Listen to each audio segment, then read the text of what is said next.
Assalamualaikum warahmatullahi wabarakatuh. Dan kali ini kita akan mengisahkan tentang seorang sahabat Rasulullah Shallallahu Alaihi Wasallam yang fakir dan sedekahnya mampu menggetarkan arasy Allah Subhanahu Wa Taala.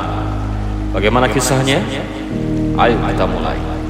Pada bulan Sya'ban di tahun 9 Hijriah, ketika itu musim penceklik sedang melanda kota Madinah dan sekitarnya. Angin di musim itu juga membawa hawa panas. Debu-debu berterbangan mengotori atap-atap dan halaman rumah penduduk kota Madinah.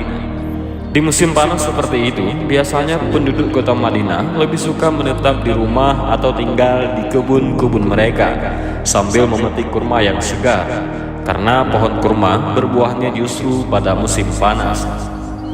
Akan tetapi, kondisi politik Islam pada saat itu keadaannya sangat luar biasa, yang diakibatkan dari dampak kemenangan demi kemenangan yang diraih oleh pasukan Islam, terutama setelah Fathul Mekah dan Perang Hunain.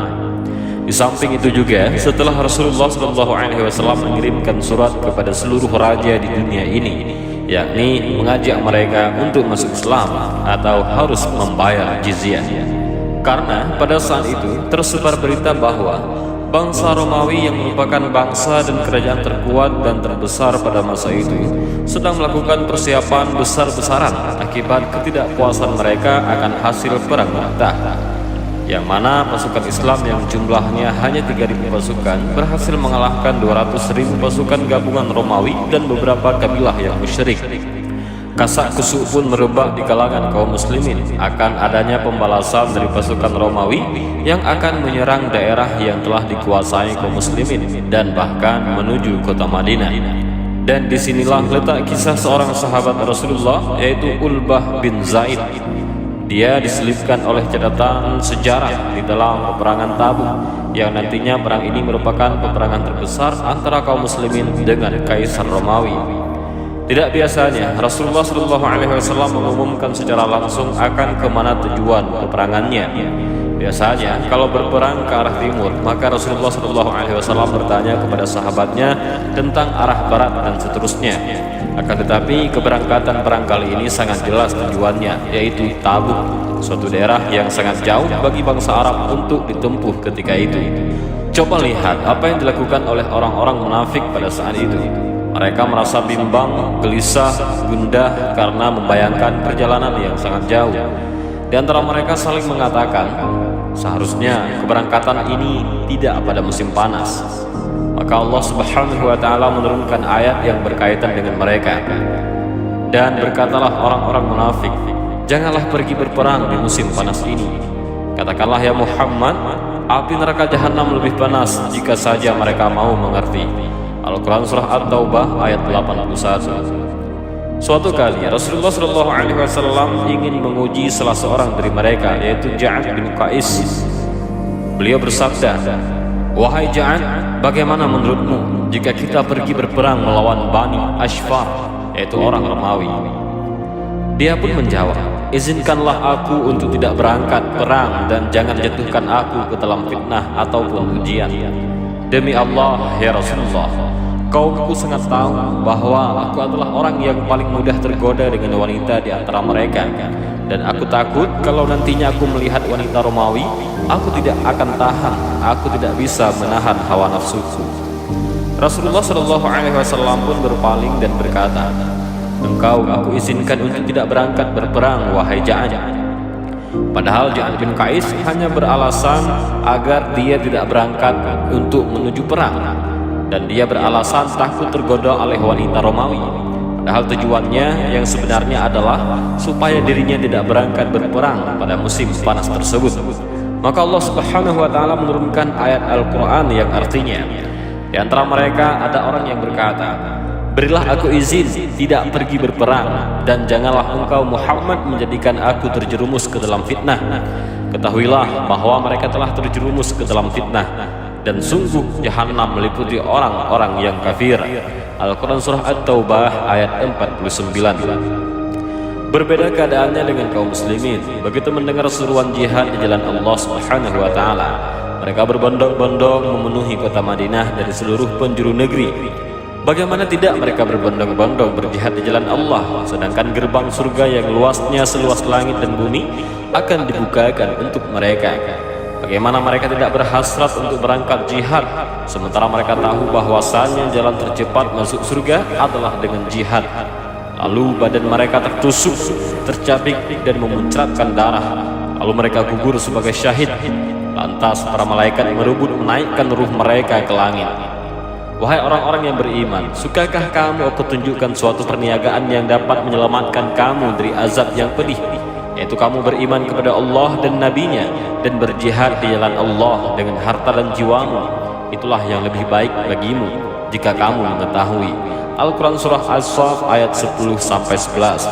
Terngiang-ngiang di telinga mereka akan ayat-ayat yang berhubungan dengan jihad, yaitu ayat-ayat jihad. Sesungguhnya Allah telah membeli dari orang-orang mukmin diri dan harta mereka dengan memberikan surga untuk mereka. Mereka berperang pada jalan Allah, lalu mereka membunuh atau terbunuh sebagai janji yang benar dari Allah di dalam Taurat, Injil, dan Al-Quran. Al-Quran Surah At-Taubah ayat 111. Ayat-ayat ini benar-benar hadir di dalam hati mereka. Kenapa hadir di hati mereka? Bukankah ayat yang sama juga kita mendengarnya sebagaimana mereka mendengarnya dahulu? Akan tetapi berbeda efeknya. Yang membedakan antara kita dan mereka adalah telah ada dan hadir kehidupan akhirat di dalam kehidupan duniawi mereka. Sedangkan kita terlalu cinta kepada dunia dan menyelimuti hati kita. Memang kaki mereka masih menyentuh tanah, badan mereka pun masih bersentuhan dengan alam dunia nyata. Akan tetapi ruh mereka sudah bersiap-siap menjejaki surga. Alam pikiran mereka telah terasa sujud di bawah arasy. Berbondong-bondong mereka ke kota Madinah. Mereka tahu bahwa Rasulullah SAW membutuhkan bantuan umatnya. Maka Rasulullah mengajak para dermawan untuk menginfakkan hartanya demi keberangkatan pasukan prihatin ini, yaitu Jaisul Usrah, yaitu pasukan di masa sulit.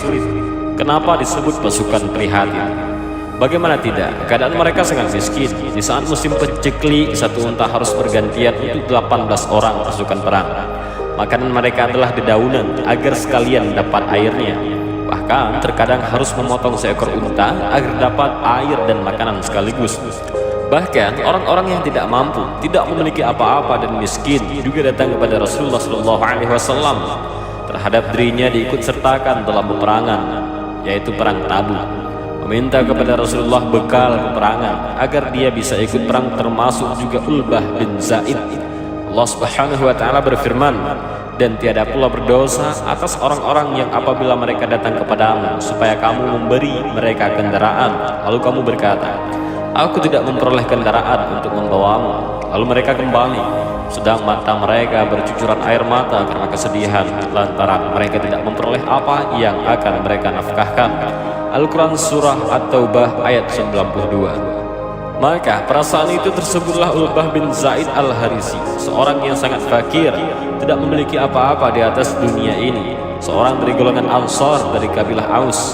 Tatkala dia menyaksikan kesibukan kaum muslimin dalam persiapan jihad ke Tabuk, melihat seluruh muslimin dari berbagai pelosok negeri tinggal dan menetap di tanah kelahirannya, yaitu Madinah, datang berbondong-bondong kemudian memasang kemah sambil membawa apa yang mereka miliki dari senjata dan kendaraan.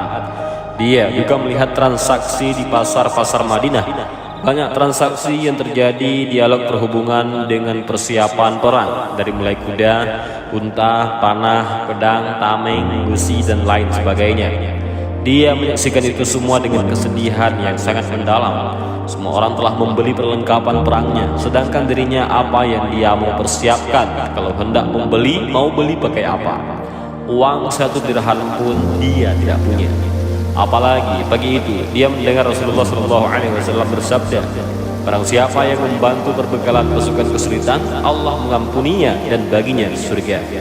Maka semakin terbenamlah serasa dirinya ke dalam bumi, hancur luluh rasa hatinya. Semua orang mendapatkan surga kecuali dirinya sendiri. Semakin panas dingin badannya mendengar sabda Rasulullah SAW. Demi melihat kefakiran dirinya, ditambah lagi Rasulullah SAW mensyaratkan siapa yang mau ikut berperang harus membawa alat dan kendaraan perang sendiri. Dilihat juga oleh Ulbah bin Zaid ketika dia duduk di Masjid Nabawi, dia melihat Rasulullah SAW dikelilingi oleh para sahabat.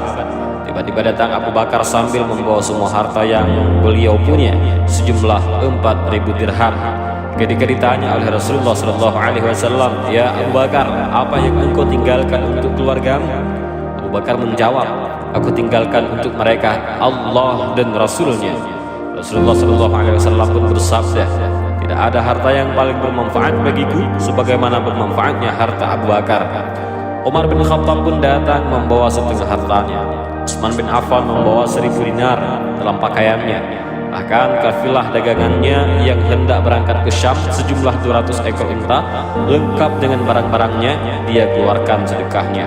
Tambah lagi dengan 100 ekor unta, lalu ditambahnya lagi 1.000 dinar uang kontan.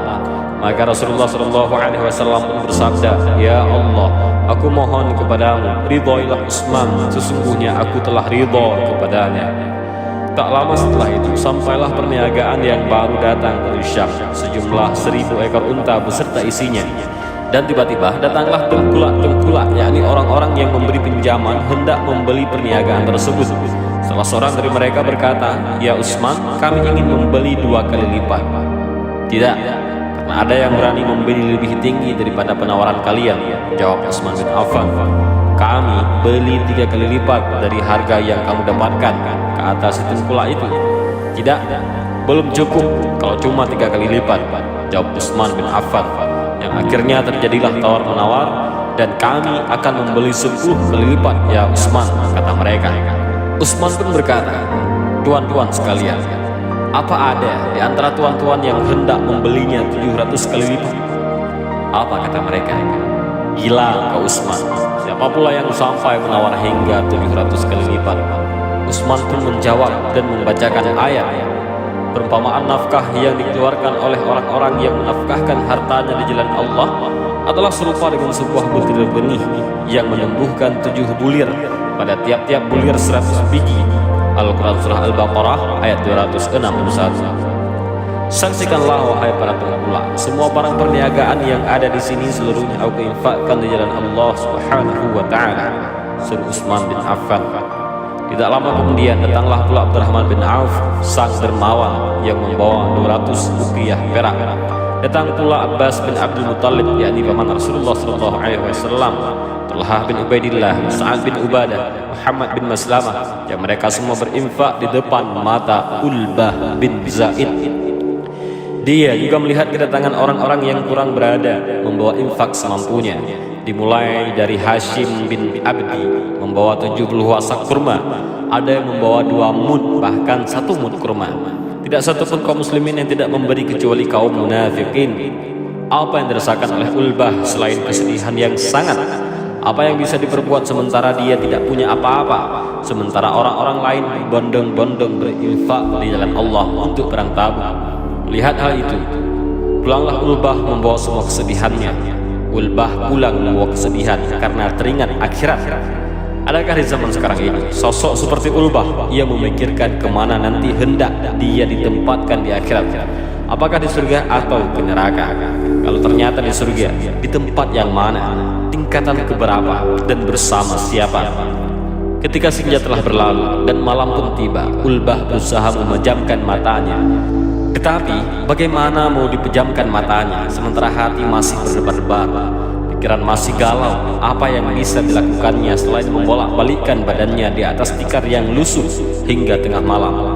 Akhirnya dia bangkit dan timbul sebuah ide, yakni sebuah pikiran dalam dirinya yang kiranya apabila dia melaksanakan idenya ini, mudah-mudahan dapat mengurangi kegundahan hatinya. Lantas Ulbah berwudu dan melaksanakan sholat malam. Apalagi yang bisa dilakukan oleh orang yang sengsara dan bersedih hati selain bermunajat kepada Allah Subhanahu wa Ta'ala yang Maha Pemurah. Di dalam sholatnya dia pun menangis. Dia sebutkan kefakirannya, dia sebutkan kelemahannya, dia sebutkan ketidakberdayaannya. Dia meminta kepada Allah dengan sampai kefakirannya dan ketidakmampuannya berinfak pada persiapan perang Tabuk ini menggeserkan kedudukannya dibanding sahabat-sahabatnya kelak di surga.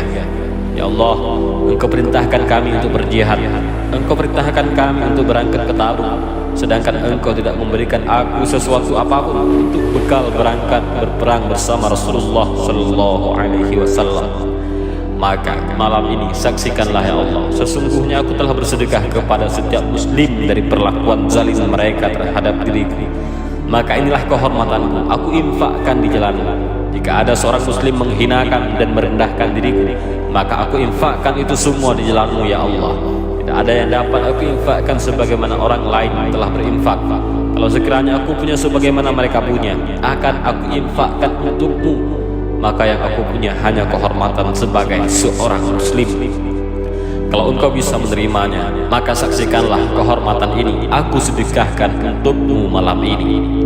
Alangkah jernihnya doa tersebut keluar dari hati seseorang yang tidak punya apapun di dunia ini melainkan kehormatan. Langkah teduhnya ucapan di malam hari yang gelap, terangkat doanya ke langit ketujuh, menggetarkan arsy Allah Subhanahu wa taala. Pada esok subuhnya Rasulullah sallallahu alaihi wasallam memimpin salat berjamaah. Hadir pula Ulbah bin Zaid. Telah ia lupakan air mata yang tumpah bercucuran di tikar lusuhnya tadi malam. Ia lupakan karena telah dibasuh oleh air wudhu yang baru. Akan tetapi Allah tidak pernah lupa. Allah tidak pernah menyia-nyiakan doa hambanya. Kejadian di tempat yang sepi tersebut dikabarkan oleh Allah Subhanahu wa taala kepada Rasulullah sallallahu alaihi wasallam melalui malaikat Jibril. Setelah sholat, Rasulullah sallallahu alaihi wasallam pun berdiri. Kemudian Rasulullah bertanya, siapa yang tadi malam sudah bersedekah? Hendaklah ia berdiri. Semua jamaah saling berpandangan. Ternyata tidak ada yang berdiri karena merasa tidak bersedekah tadi malam. Ulbah bin Zaid pun tidak merasa bahwa dirinya telah bersedekah. Akan tetapi Rasulullah sallallahu alaihi wasallam mendekati Ulbah dan berkata, sesungguhnya Ulbah, sedekahmu tadi malam telah diterima oleh Allah Subhanahu wa taala sebagai sedekah yang makbul. Laksana halilintar terdahsyat menghantam dirinya karena dia sama sekali tidak mengira cahaya kebahagiaan langsung memancar dari dirinya. Benarkah ya Rasulullah? Benarkah sedekahku yang tadi malam yang tidak ada apa-apanya itu diterima oleh Allah Subhanahu wa taala? Ulbah bertanya dengan penuh penasaran, seolah-olah tidak percaya.